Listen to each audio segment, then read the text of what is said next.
Bonjour à toutes et à tous. Aujourd'hui, on va parler du destin de Nicolas II. Alors, Nicolas II était le dernier tsar de la Russie. La Russie est l'un des plus grands pays, si ce n'est le plus grand pays au monde. Il était issu de la dynastie des Romanov, qui était tsar de la Russie depuis 1613. D'ailleurs, en 1913, ça sera le tricentenaire dont il y participera. Il y aura beaucoup de festivités, euh, beaucoup de décorations à Saint-Pétersbourg et à Moscou. Mais Nicolas II a beaucoup souffert. C'était quelqu'un de très introverti. Il avait un énorme poids. D'ailleurs, quand il est devenu tsar en 1894, il disait qu'il ne se sentait pas capable et qu'il était trop jeune. Il n'avait que 26 ans. Ensuite, en 1896, il se fait couronner tsar à Moscou avec sa femme. Et puis, en 1904, naît le tsarevitch Alexis. Et il est hémophile. Donc, il est malade. La famille se renferme encore plus.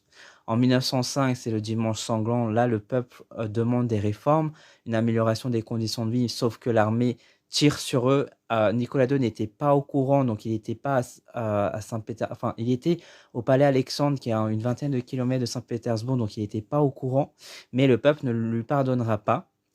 Et en 1913, il y a les festivités de la dynastie.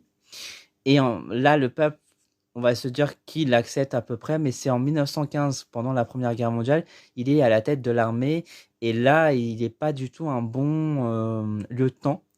Et le peuple va encore plus l'en vouloir. Et en mars 1917, il abdique en nom de son frère, qui lui-même abdique. Et c'est la fin de la dynastie des Romanov, c'est la fin des tsars en Russie en mars 1917.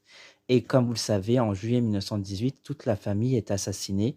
Nicolas II n'avait que 50 ans, donc il était